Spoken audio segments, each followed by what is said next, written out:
Hello to the readers of Imperial Net.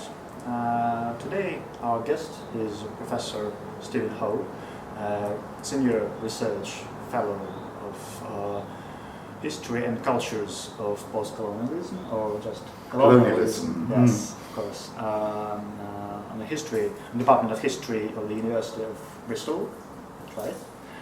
And an author of numerous publications in the imperial history and post-colonialism and decolonization, and I say also an author of imperial, author of several generalizing the historiography of new imperial history. The links to those publications you may find in the description of this video. And today I will try to distract Professor Howe's attention from the academic aspects of imperial history and the historiography aspects of imperial history, and to draw his attention more to the present politics and the presence of imperial memory in today's national self-identification and national politics. So my first question will be how do you think the imperial past, or should I say more precisely imperial memory, go on. Okay, wave to the camera. Once again. My first question will be, Professor Howe, how do you think the imperial past, or should I say imperial memory, imperial historical memory, affects national self-identification of the former metropolitan countries like Britain and France, and in particular probably the nationalism movements and political activism in those countries? Well, perhaps first I might say, when you referred to seeking to distract me from academic to present political aspects of this, it does not take great distraction, in that I, like many, perhaps most, of those in Britain, France, Germany, and most of the former imperial powers of Europe and beyond, have, I think, always had a strong political engagement, in part motivating our researches and debates on these topics. Most of us, I think, are constantly concerned, constantly keeping at least one eye on the political concerns which interact so importantly with the historical themes here. In regard to Britain especially, though, we face here, though, one or two paradoxes. First, I mentioned that there has been a vigorous and perhaps still unresolved debate over how important empire really was to the formation of popular and political consciousnesses, of national identities, and so on in Britain or in the United Kingdom. There are those, well represented by my friend and colleague Bernard Porter in numerous writings, who would argue that actually the impact of empire, even at its height, on these things was relatively limited or superficial. Even if one believes that, though, and I think that case is overstated, then it remains possible to think, as I do, that the afterlives of empire remain actually or potentially significant in a wide variety of ways. Some of these could be well encapsulated in what another friend and valued colleague, Paul Gilroy, refers to as post-colonial melancholia in Britain. So I think we would find the manifestations in politics as elsewhere of these afterlives of empire in often delayed, multiple, sometimes obscure or fugitive, sometimes unexpected ways, we will not find a monolith of opinion in any direction. If it has sometimes seemed as though French academic and political controversies over empire's end and its aftermaths, particularly over the Algerian War, have been like a great Napoleonic battle, a Borodino of the historians, then the conflicts in Britain have been more like a guerrilla war, small skirmishes in many directions. But perhaps, speaking now in the first half of 2013, we might say that some of these different strands have come together. We have seen very strongly publicised legal proceedings in which a number of veterans of the so-called Mau Mau rebellion in the 1950s in Kenya sued the British government, seeking damages, compensation and apologies for the torture which they suffered at the hands of British forces then. In the course of this court case, the British government was forced to reveal and to open to access a vast archive of previously hidden secret files, archives of the late years of empire, not only from Kenya but from right across the British imperial world. And these, I think, are beginning to reveal important new perspectives to historians of empire's end. And all of this has produced a new heightening of public debate over empire's legacies, added to by controversies, not for the first time, over what place the teaching of empire should have in school history, with our present education minister, Michael Gove, apparently strongly supporting a return to a more traditional, perhaps patriotic, and in critics' eyes, conservative or even nostalgic narrative of these matters. Do you think that this turn is a reaction, a widespread of, should we say, feeling of historical guilt or something like that? Or was it a widespread after those processes of Mau Mau you mentioned? Certainly one aspect has been that of perceptions of post-colonial or post-imperial guilt, and naturally often sharp reactions against the notion that there should be any such thing, or indeed could realistically be any such thing, when we are now so relatively far already away from the political end of empire for most of Britain's possessions, when most people living today were not born at the time when empire was still a living reality, and when, so some would assert, for most people in Britain, they did not even at the time feel themselves to have a significant investment in or see themselves as beneficiaries of empire.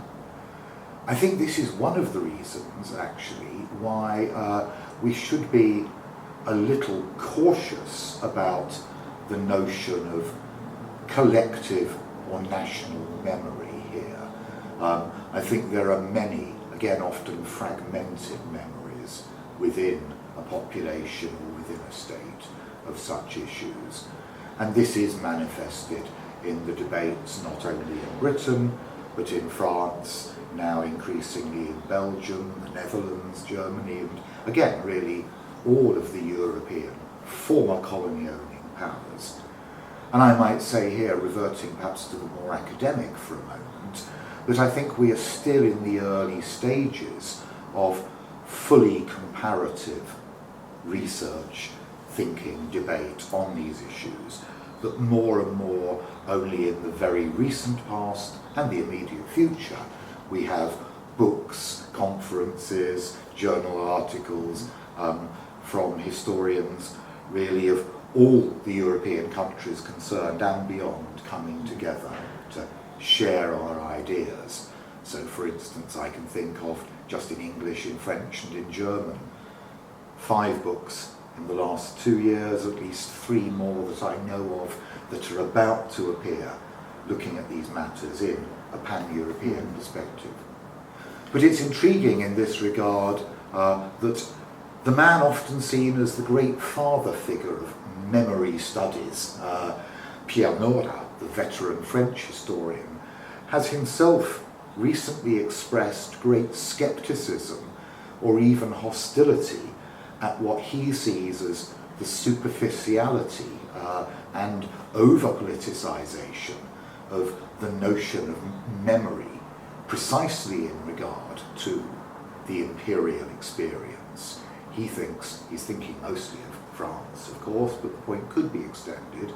He thinks that this is an unwelcome phenomenon and one that can actually damage the work of serious historians of these themes.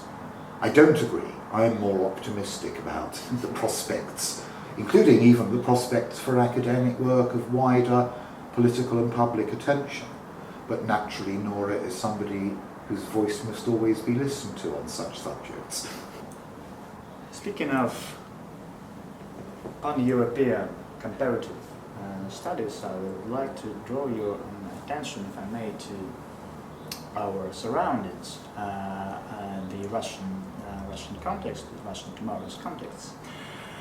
In tomorrow's Russia, various nationalist movements from the radical, very radical nationalist movements to more soft nationalism parties do appeal to the imperial past, at the same time trying very hard to oppose themselves to the Soviet past as some political ideal, and well, probably the most significant symbol of this is the very widespread use of the former black, yellow, white flag of the empire used by Russian government institutions in the second half of the 19th century, so-called imperial, which is opposed to the modern Russian national tricolor. Surprisingly, the modern Russian tricolor is historically more antique, and well, it's more traditional in a way. So this underlines that the late Russian Empire is a political ideal for Russian national conservatism and nationalism. And do you think it is ideological or simply a logical trap if a nationalist movement in a post-imperial country appeals that much to the imperial past? I'm not trying, of course, to provoke you or making a prognosis on the political perspectives of Russian nationalism. Probably you can draw light on this problem from some comparative perspective. I am indeed far too ignorant about contemporary Russian politics, political movements and nationalisms to comment with any authority here. I am observing what happens here with great interest. I have only recently been, I hope quite quickly, beginning to learn about ideas of Russian Empire, its afterlives, its place in political consciousness and popular memory, learning especially, of course, exactly from the dear friends and colleagues at Ab Imperio. But I can view this only from a distant and uninformed perspective. It strikes me that insofar as populist movements of the right, even the extreme right in Russia today, are invoking a specifically imperial symbolism and rhetoric, this is different from the situation in most of the former imperial powers, say, of Western and Central Europe. I think in Britain, and indeed in France, or say Portugal, Belgium, one could go on, the dominant perception is of treasuring the imperial past being a concern especially of certain kinds of elites and of quite traditionalist kinds of conservatives.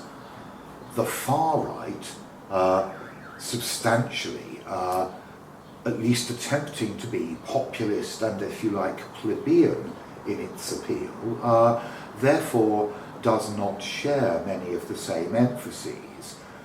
It is naturally possible, and indeed plausible, to argue that specifically racist currents in this politics draw on ideas and images of whiteness, sometimes specifically of Christian whiteness, which have indeed very strong imperial and colonial roots. But when, for instance, in Britain we see the highest profile current manifestation of this aggressive, populist, plebeian and racist right, a group calling itself the English Defence League, we see them marching and indeed fighting on the streets. We do not, I at least, do not see much appeal to a specifically imperial past. There is a more generalised sense of loss and anger at what such people see as the end, the loss of national greatness, linked often in such minds with a loss of a past ideal of a purely white Britain, which was always itself a myth, of course. France, I think, is or was a little different here, in that, unlike Britain, where there has never been an electorally significant colonial lobby as such, there, the so-called Pieds Noirs community, white Algerians who felt forced to leave at the end of French colonial rule, and indeed now their children and grandchildren, were, to some extent are, a significant political constituency who formed much of the bedrock of support for the Front National. But even there, I think one must ask, how far are these specifically post-imperial phenomena? And the answer must be, in some ways, only to a limited extent. After all, European countries which have not had colonial empires or imperial only in the very distant past also have very similar kinds of far-right movements, often indeed stronger ones, a Poland or an Austria, a Greece or a Serbia, for instance. So there's clearly no simple, direct link between perceptions of an imperial past and such manifestations of nationalism. Russia may be different in this regard, in that, of course, for Russia, more than for many of these other cases, one could say it was an empire. The state was imperial, as opposed to merely having an empire. From many perspectives, for Britain or France, perhaps one should say for France with the partial exception of Algeria, the loss of overseas empire could be felt still to leave the core of the state and of national identity unaffected, or at least unhurt in any deep way. This is not the case, I think, for Russia, where these things are much more bound together.